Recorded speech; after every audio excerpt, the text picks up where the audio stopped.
भगवान श्री राम मधुर मधुर मुस्कुराने लगे। देख राम जननी अकुलानी, अब प्रभु हंस दीन मधुर मुस्काने। दिख रावा निज अद्भुत रूप अखंड।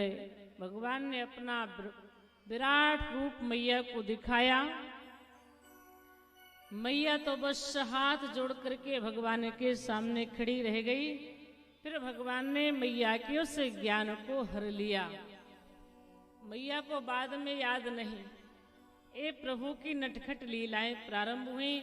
कभी चंद्रमा मांगने का हट करते हैं, तो कभी ताली बजाकर नाचते हैं, तो कभी राघव अपने ही प्रतिबिंब को देख करके डर जाते हैं।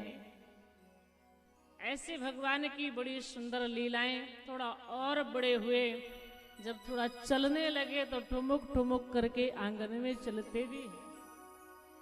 एक दिन तो प्रभु श्री राम अपने बाल सखाओं के बीच में बैठकर धूल में खेल रहे थे। उसी समय महाराज श्री दशरथ जी भोजन करने के लिए बैठे, और जैसे राम जी को बुलाया गया कि चलिए आप भी भोजन कर लो, तो राघव नहीं आए। भोजन करत बोल जब राजा, नहीं आवत तज बाल समाजा। अपने सखाओं को छोड़ करके राम जी भोजन करने नहीं जाते हैं। क्यों? राघव ने देखा कि हमारे पिताजी हमको बुला रहे हैं, हमारे सखाओं को नहीं बुला रहे हैं। हम अकेले जाकर के भोजन कर लेंगे तो हमारे सखा सब नाराज हो जाएंगे। कल से कोई खेलने नहीं आएंगे। मेरे मित्र कहेंगे राम तुम बड़े स्वार्थी हो, जब धूल में खेलना होता है तो हमें बुला लेते हो, और जब बढ़िया बढ़िया भोजन करने का समय आता है तो अकेले चले जाते हो। बढ़िया भोजन करते हो, हमको पूछते तक नहीं हो। तो राम जी ने कहा हमारे सखा नाराज हो जाएंगे, इसलिए हम अकेले भोजन करने नहीं जाएंगे। हमारे पिताजी जब हमारे मित्रों को बुलाएंगे तब जाएंगे। और महाराज श्री दशरथ केवल राम जी को बुला रहे थे। राम जी नहीं गए, मना कर दिया। सुमंत जी ने कहा राम जी नहीं आ रहे। तब कौशल्या मैया गई। कौशल्या जब बोलन जाई तो ठुमुक ठुमुक प्रभु चल ही पर आई। जैसे मैया को देखा तो राम जी तुरंत भागे। अब तो माँ आ रही है, नहीं जाऊंगा तो पिटाई भी करेगी, मारेगी। तो श्री राम जी तुरंत वहां से दौड़ते दौड़ते आंगन में पहुंचे। मैया ने जोर से पकड़ लिया, उठा लिया, जाकर पिता की गोद में बैठा दिया। ध्यान रखना, फिर भी श्री राम जी का मन अकेले भोजन करने को नहीं हो रहा है। अब मैं अपने सखाओं के बिना कैसे भोजन कर लूं? होना भी चाहिए। और आजकल तो बस समय लोग देखते हैं, सब सारे सखा मित्र चले जाएं तब बढ़िया बढ़िया भोजन पाएंगे। अभी 10 लोग बैठे हैं तो उनको भी पवाना पड़ जाएगा। कुछ लोग ये सोचते हैं। लेकिन हमारे संत महात्मा कहा करते हैं कि हमेशा जो है, जैसे 4 लोग अगर बैठे तो सबको भोजन कराना चाहिए। जितना हो उतना में सबको भोजन, अकेले नहीं करना चाहिए। मिल करके भोजन करें तो उसका आनंद ही अलग है। और जो अपने के लिए केवल सोचता है वह तो पशु के समान होता है। पशु एक ऐसा होता है जो चाहता है बस मैं ही खा लूं, मैं ही खा लूं, किसी को देना ना पड़े। मनुष्य को ऐसा नहीं करना चाहिए। और जो सबको मिला करके चलता है, समाज में सबके साथ में चलता है, वह देवता के समान होता है। एक बार देवता और दैत्यों में यही बात हुई। दैत्य बोले भगवान हमको ज्यादा चाहते हैं क्योंकि हम उनकी संतान हैं। देवता बोले नहीं नहीं, हम उनकी संतान है, भगवान हमको ज्यादा चाहते हैं। देवताओं ने कहा देखो हमारी पूजा हर जगह होती है, तुम्हारी पूजा कहीं नहीं होती। कहीं कोई दैत्य की पूजा करता है? नहीं करता, सब देवताओं की ही पूजा करता है। बोले चलो ब्रह्मा जी के पास में पहुंचे और उनसे कहेंगे ऐसा आप क्यों करते हैं? जब हम आपके दोनों पुत्र हैं तो आप हमें दोनों को बराबर ही सम्मान दिलवाइए, सम्मान दीजिए। ऐसा क्यों करते हैं कि देवताओं की पूजा होती है, हमारी कोई पूजा ही नहीं करता है। जब ब्रह्मा जी के पास में देवता और दैत्य दोनों पहुंचे तो बोले क्या बात है, आज दोनों ही आए हो। दैत्यों ने कहा आप हमारे साथ में पक्षपात करते हैं इसलिए हम आए हैं, आप हमको नहीं मानते हैं, देवताओं बस को मानते हैं। ब्रह्मा जी ने कहा नहीं मैं तो सबको मानता हूं। बोले नहीं मानते हो, तब फिर ये बताओ जब आप हमको मानते हो तो हमारी पूजा क्यों समाज में संसार में नहीं होती है, केवल देवताओं की ही पूजा क्यों होती है।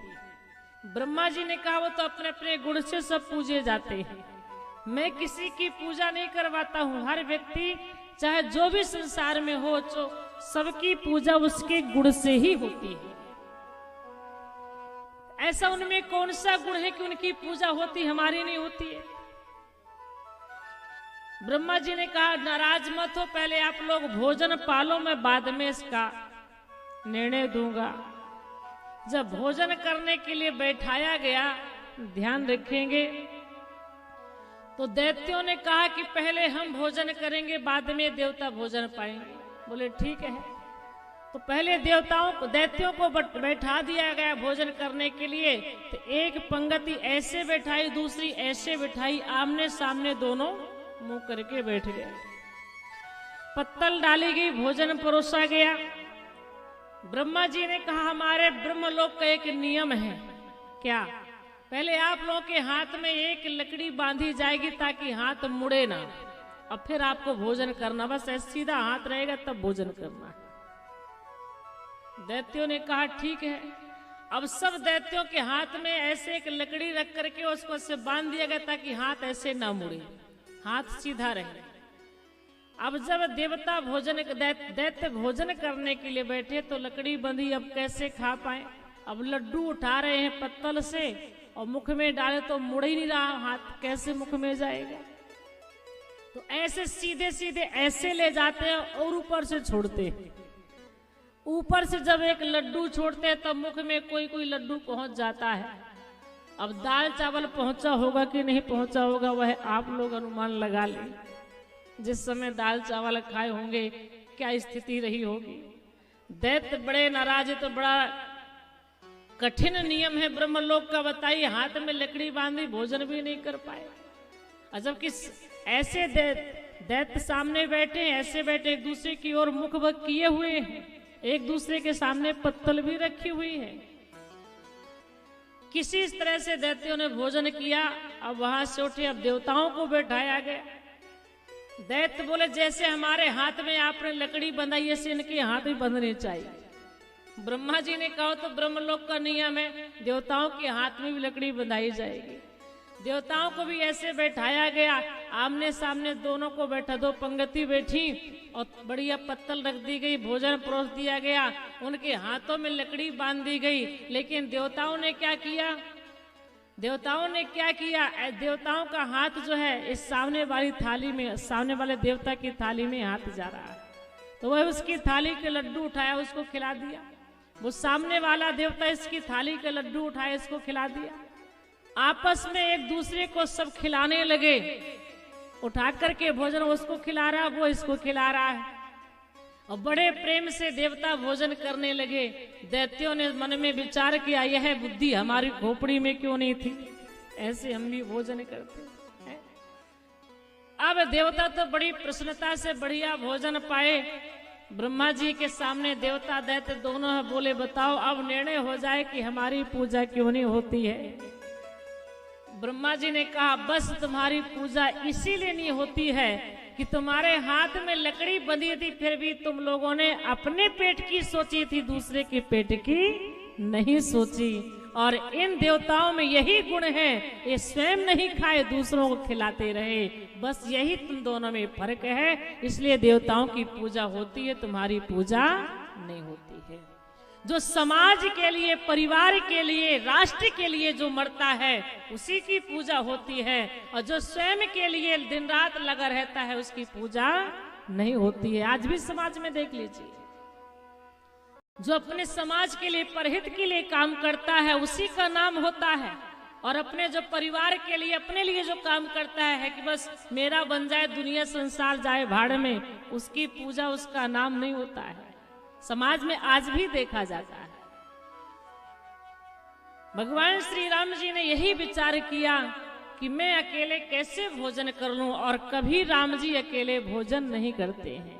मानस में गोस्वामी जी ने लिखा है कि अनुज सखा संगे भोजन करहि, अनुज सखा संगे भोजन करहि, अनुज सखा संगे भोजन करहि, अनुज सखा संगे भोजन करहि, मातु पिता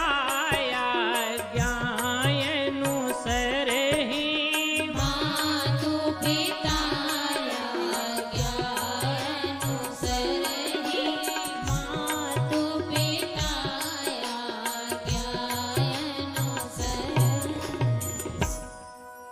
अनुज सखा संग भोजन करहि, मातु पिता आज्ञा अनुसरहि।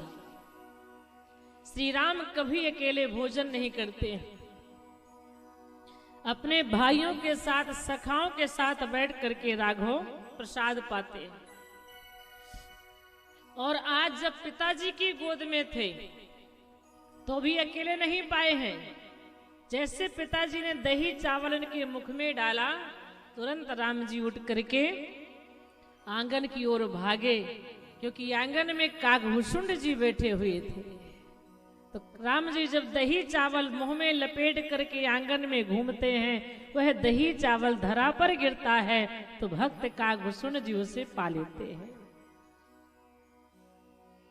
कि भोजन करत चपल चित इति उति अवसर पाए, भाज चले किलकत मुखे दधियोदन लपटा। तो लड़काई जहां जहां फिरे तहां तहां संग उड़ाऊं, अजूठन पर ये जरी महा सो उठाई कर खाऊं। ऐसे कागभूषुंड जी धरती में जो प्रभु का जूठन प्रसाद गिरता है उसे पा लेते हैं।